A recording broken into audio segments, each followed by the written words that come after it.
Welcome to yet another random broadcast, random live stream with me, your host, Josiah Bryan. Yes, this is me randomly talking to myself, I guess you would say, as I drive down the freeway.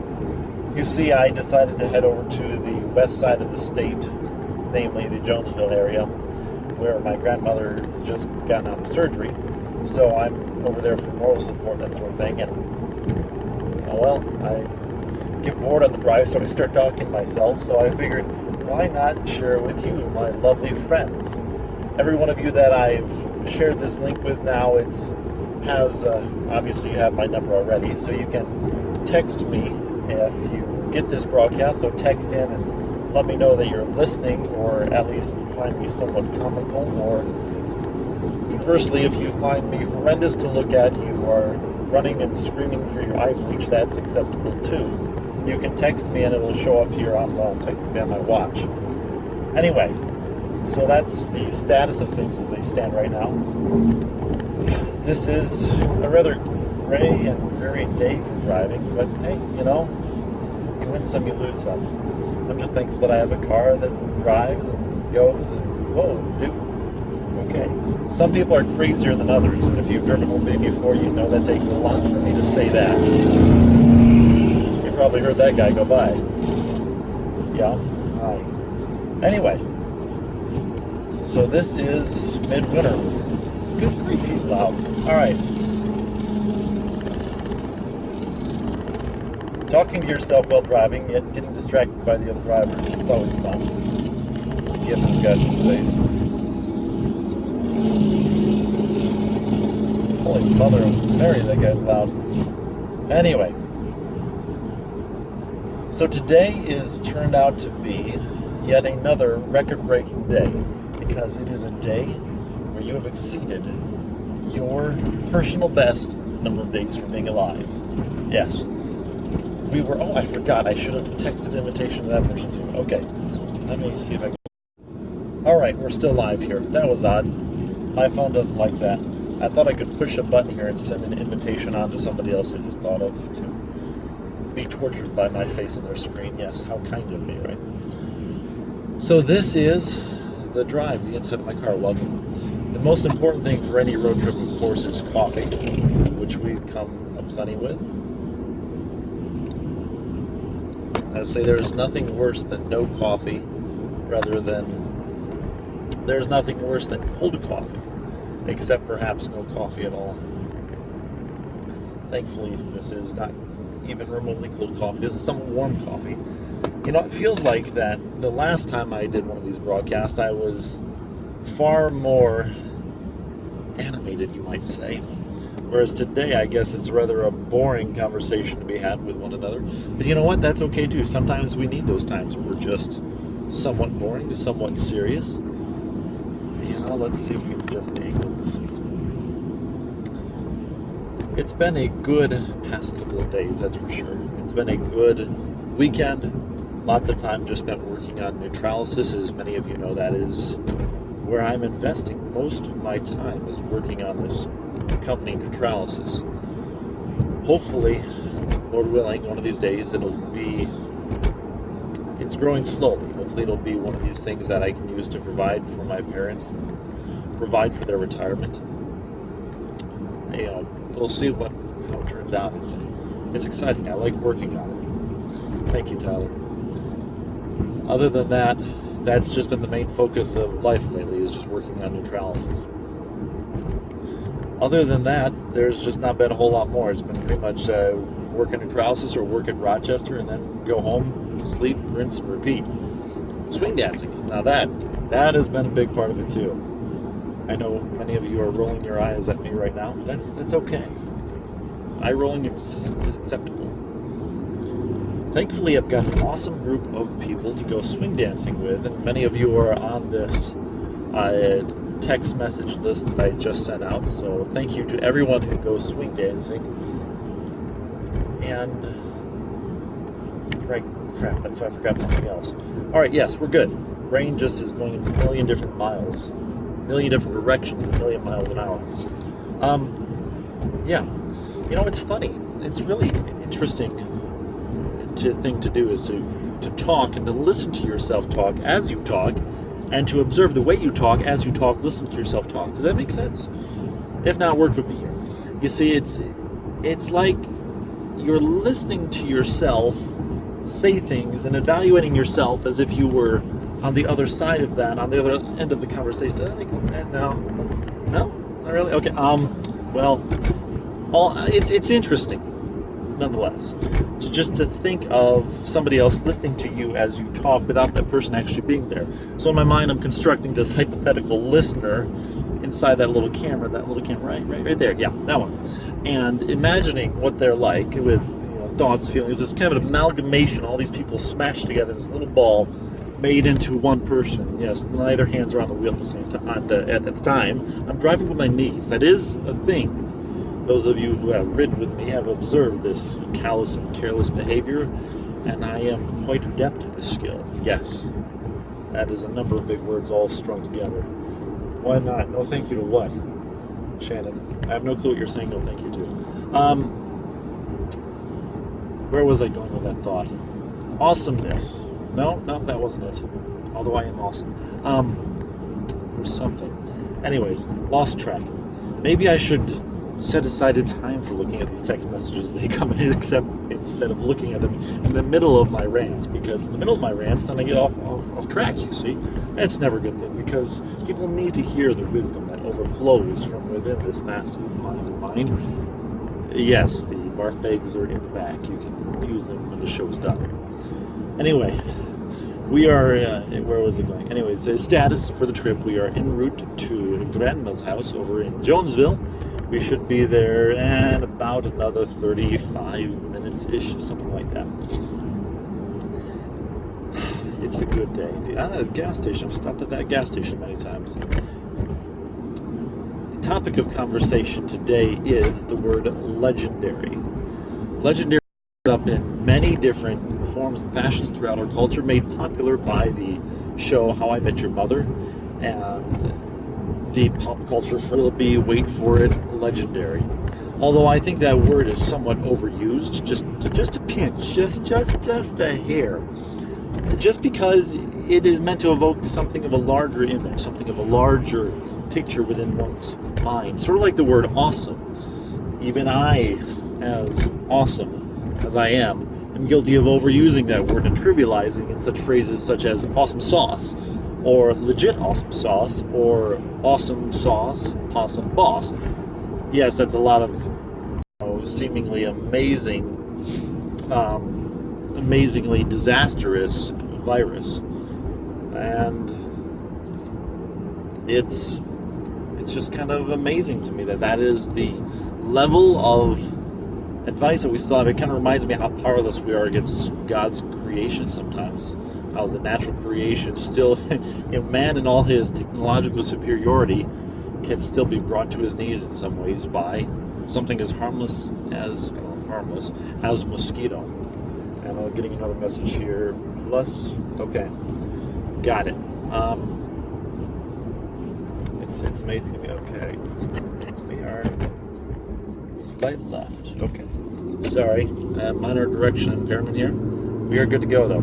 We're just double checking our GPS. Okay.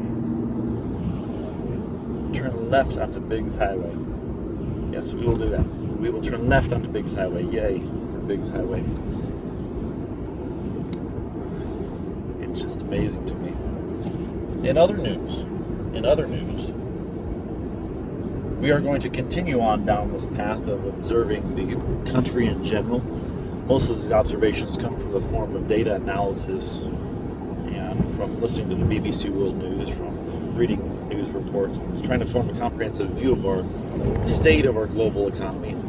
I prefer simpler analyses, such as analyzing things that go wrong in software or go wrong with doctors' offices. For example, there's an exciting project I'm working on with Neutralysis, which allows us to analyze what types of things are effective for supplements for various weaknesses in the body, you might say.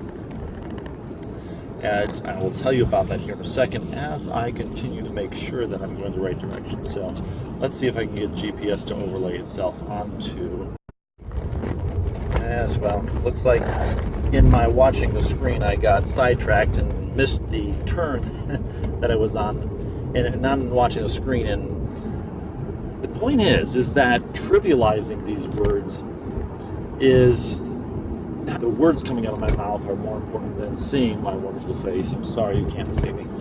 The word awesome and the word legendary is, well, they're meant to be big miles. And we're back. Now we are on the road, and we remember to turn on voice navigation for GPS so we don't make the same mistake of losing our place on the road again. That would not be good. Let's see what our GPS time estimates for arrival. Not how far. Oh, that's not bad. We're just a few minutes off track. That's not bad. Where was I? Don't remember. Doesn't matter. The thing that's awesome about God is that He is always pursuing us in our own ways, in ways that are unique to our own hearts. Have you noticed that about God lately? Not in just the minute picture, but look back in the way over your life, in the way that God has pursued you, in a pattern, in the way that He has addressed your heart, the things that He has done that open your eyes to Him. Maybe the little things each day. It's neat because those things, the way He pursues you, the way He pursues your heart is unique to you. It's not a pattern. It's a relationship. It's not a formula. Okay. Yeah. Wow. Okay. Yeah, epiphany time. Yeah, wow. Okay. See, the problem is that I'm a computer programmer. I design software, and I expect my whole worldview to be inherently logical and well-ordered and structured. Obviously, God's been breaking me of that to some degree for the last number of years. Not obviously, but that's what He has been doing. And it has still been troublesome in the area of relationships to some degree because I not expect, but maybe subconsciously expect people to relate to me the same way that I relate to them. I know that's just not the right way to do things. However, that's still sometimes the way that it works out. And God's own pursuit of us, the way He pursues my heart, the way He pursues your heart, shows us that is not the way He designed relationships to work, whether that be friendship or any other type of relationship. He designed it to be, He meets us where we are. We should be meeting one another where they're at, not where we're at. I had the honor of sitting with a retired school teacher today and teaching her how to use my software that I've created, Neutralysis, and she in turn is going to create a training manual for the system and train other retired school teachers to use the software. So we'll have a force of retired school teachers to train the doctors that come on board how to use Neutralysis.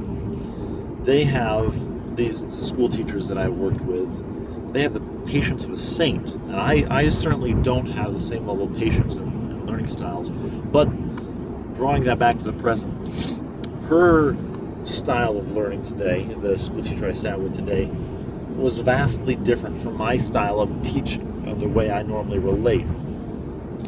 However, because she was significantly more experienced in education, teaching, and learning, she was in the unique position of being both a teacher and a student at the same time. She taught me how to teach her, and she learned from me as I was teaching her. And I learned from what she was teaching a little bit on how to better teach her, how to adapt my teaching style to fit her needs. But the point is that it wasn't up to her to learn from me the way I wanted to teach. It was up to me to teach to her the way she learned best. A challenge that I understood cognitively, but I wasn't sure how to still bridge that. I wanted to teach her the way she learned best, but I wasn't sure how to get there. And so that's something else. She graciously helped, in a very overt way, helped me understand what she needed to learn, how she learned best, enabling me to reach her where she was at. I say overt because this was in a very stylized model of, it was very clear that I wanted to reach her and teach to her. She very clearly had the knowledge on teaching, and so she taught me how to reach her, and so it was a very clear communication about that. In relationships, that's not always going to be as overt of a discussion of, this is how I communicate best, this is how I learn best. It's going to be up to us to have the heart of a teacher, and we have that heart of a teacher and heart of a student at the same time. But the question comes to mind, how do we get that heart? How do we have that heart? How do we manufacture that heart within us?